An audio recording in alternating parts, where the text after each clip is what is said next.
Hello and welcome. I'm the Big Shot Critic, and today we're going to be talking about loyalty and sacrifice.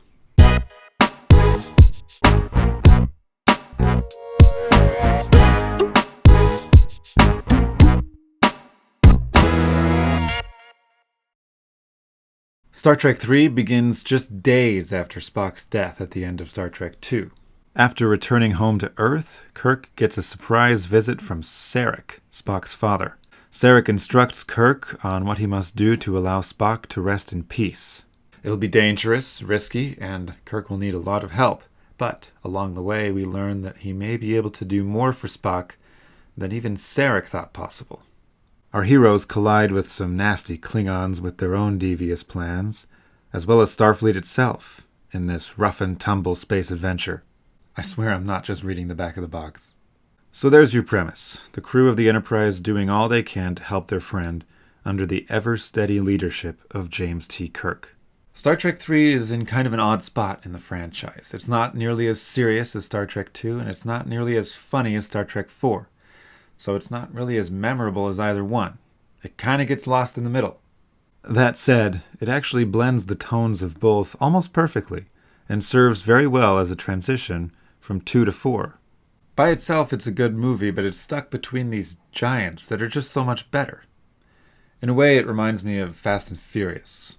Now, Fast and Furious is a way to refer to the entire franchise. It's also the name of the fourth movie. And here I'm talking about the fourth movie. Fast and Furious is also a transition movie from when the franchise was transitioning from medium budget to big budget. And everyone will agree that Fast 5 is a better movie. I think Tokyo Drift, the third movie, is also better than Fast and Furious, but that will be a less popular opinion. Anyway, Star Trek III and Fast and Furious kind of fall in the same spot in their respective franchises. They're both solid, and they both go unappreciated, even by me. Most fans will already know this, but The Search for Spock was Leonard Nimoy's directorial debut. The way Bill Shatner tells it, Leonard commanded some respect after the success of Star Trek II, and more particularly after pulling off what remains today one of pop culture's greatest death scenes. The way Leonard himself tells it is that he asked Michael Eisner, head of Paramount at the time, if he could direct Star Trek III. And Michael Eisner said yes. But after suffering the silent treatment from Mr. Eisner for several weeks, Leonard Nimoy contacted him again and was told no. You see, a rumor had gone around Hollywood and the Star Trek fandom that Leonard Nimoy did not like playing Spock, and wanted out so much that the death of Spock was spelled out in Leonard Nimoy's contract for Star Trek II so he could be done. This rumor was totally false, and yet the head of Paramount himself fell victim to it. And I said, this is not true. I did not ask for Spock to die. It was not in my contract that Spock must die for me to appear in Star Trek II. He said, it wasn't? I said, no. I said, Michael, the contract is in a file in the building that you're in. Would you go to the trouble of having somebody pull it out of the file and take a look at it and see if it's in that contract? Oh, no. He said, I'll take your word for it if it's not in there. I don't know how this word got out, that it was in the contract, because it was not. Well, okay, this is a different story. I said, Michael, we should have a face-to-face talk again. He said, come on in tomorrow. I said, what time? He said, 9 o'clock. After clearing that up, a deal was quickly struck, and Nimoy was officially in the director's chair for Star Trek III. Harve Bennett, the savvy producer who did so much on Star Trek II, returned to produce Star Trek III. His background was in television, and back then, a good television producer knew how to stretch a budget. Yes, that is a jab at modern television producers. So, when the freshman director and the television producer got a relatively modest budget of $16 million, they said, okay, and they made it work. One thing I never even noticed until I listened to the commentary was that the bridge of the Klingon Bird of Prey in Star Trek III is completely different than the bridge of the very same ship in Star Trek IV. This is because some executive at Paramount offered them this spaceship set that they had made for some other movie. And because that could free up some of their budget, the Star Trek guys said, sure. The director of photography for Star Trek III was Charles Correll. He had this cameo in the scene where Kirk steals the Enterprise. Charles campaigned heavily to shoot the Genesis planet scenes in Hawaii, but because of the limited budget and because of the unique way the Genesis planet behaves in the movie, they had to film on a set. Now, in defending this decision, Leonard Nimoy makes a particular point that I would like to draw your attention to for just a moment. We were shooting planet exteriors, but we were shooting them all on sound stages. And the reason for that essentially was that the look had to be bizarre. It had to be unusual. It had to be of a certain tonality of color and structure and what have you. We had to have cactus in the snow. Cactus covered in snow. Ridiculous, right? Laughable even. Or is it? As a proud Arizona native, I couldn't resist but take this time to prove Mr. Nimoy wrong in this particular point. Especially since I personally took this photograph last week in my beautiful home state of Arizona. They were right to film on a set. I just think it's hilarious that I saw him say this in an interview and I saw that cactus with snow on it in the same week. Some way into principal photography, there was a fire at the studio and the Genesis planet set was threatened. Charles Correll has since admitted that at least one of his thoughts that day was that he would get to shoot in Hawaii after all. William Shatner, on the other hand, had a vested interest in preventing any damage to the set. He was doing the show T.J. Hooker at the time, and he was on break, but the margin in his schedule was just one day. And I'm making this movie, and this movie is falling a little bit behind schedule. And I know that I have one day to finish the film and get to the series. And I'm walking along in the studio one day, and I see smoke. And I run to where the smoke is. It's coming from our set. And I open the stage door, and I look in, and I see the flickering of flame on the set. And what goes through my mind is not, get out of here, save somebody's life, the studio's going to go up. None of that. What goes through my mind is, we're going to lose a day. My desperation was not to save anything but the one day that we would lose on the set. And I'm spraying away when the fire people come in and tell me that these are toxic chemicals and get out and they'll handle the rest. I may have been the one that was instrumental in saving the day. Not only did I save the day on the set, I saved the day of the schedule. I love funny behind-the-scenes stories like that, but there's another story that isn't so funny. That's the recasting of Saavik from Kirstie Alley in Star Trek II to Robin Curtis in Star Trek III. It's the closest this movie ever came to having a controversy. Allegedly, Kirstie Alley was offered less than she was paid for Wrath of Khan, and Kirstie Alley's agent supposedly asked for more money than DeForest Kelley was being paid. That's Dr. McCoy for the uninitiated. It's essentially he said, she said at this point, and kind of a minor mess. Clearly this didn't hurt Kirstie Alley's career, so I guess it all worked out just fine. But there was more than one new kid on the block for Star Trek III.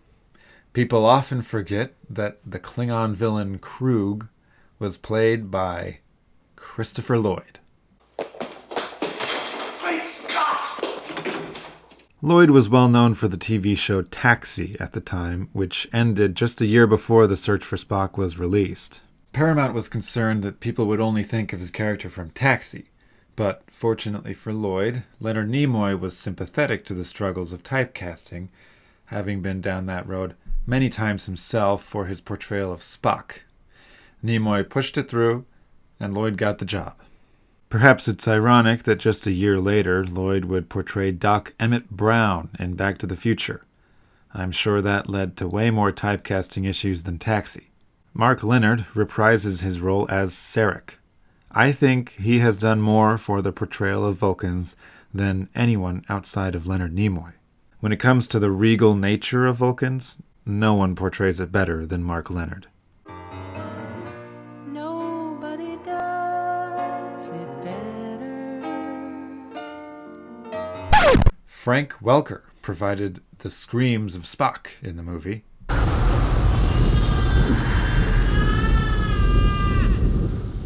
You may not know that name, but I promise you've heard his voice. He has 861 acting credits on IMDb, almost all voice work. I know him best as Megatron from the original Transformers cartoon. This must generate enormous energy that shall soon be ours. And Abu from Aladdin. I'm sorry, Raja. But if you've ever seen a cartoon in your life, you have almost certainly heard his voice. And the first officer of the Excelsior eventually became the Vice President of the United States. Everything okay, sir? Couldn't be better. Now to special effects. Industrial Light and Magic did some great work for Star Trek III that has a surprisingly lasting legacy for a movie that is so kind of tucked away. They designed the Space Dock type space station for Star Trek III, which appeared in Star Trek 3, 4, 5, and 6, as well as 4 episodes of The Next Generation.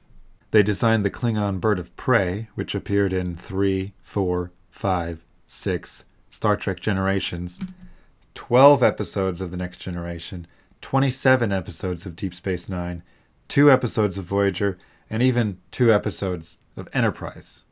And besides that, it's just a really cool design, and I remember I had a little Micro Machine toy of it when I was a kid. And they designed the Excelsior-class starship, which appeared in 3, 4, 5, 6 Star Trek Generations, 17 episodes of The Next Generation, 26 episodes of Deep Space Nine, 6 episodes of Voyager, and 1 episode of Enterprise. And besides that, it's also just a really cool design, and I also had a little Micro Machine of that as well. And who knows how many times these Klingon costumes were used. I'm not sure I even want to know. In his commentary on Star Trek III, Ronald D. Moore said those costumes were getting pretty smelly by the time Deep Space Nine was winding down, 15 years after the search for Spock. But probably the strongest legacy for Star Trek III is being remembered as the movie that blew up the Enterprise.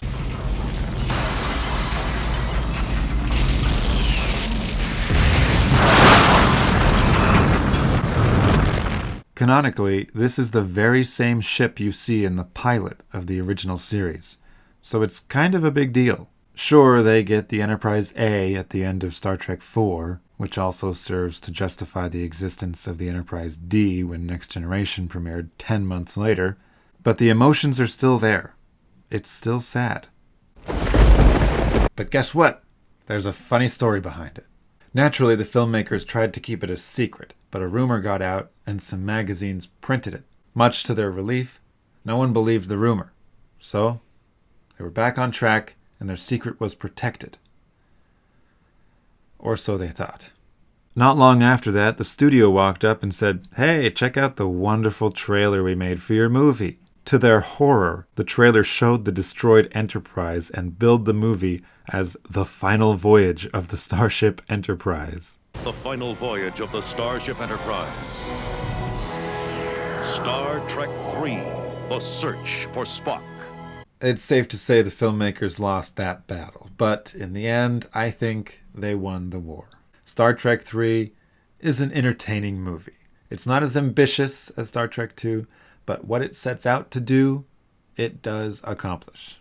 When Kirk turns Spock's famous line on its head and says sometimes the needs of the one outweigh the needs of the many, that could have been a kick in the nuts to Spock's death in Star Trek II, but it wasn't.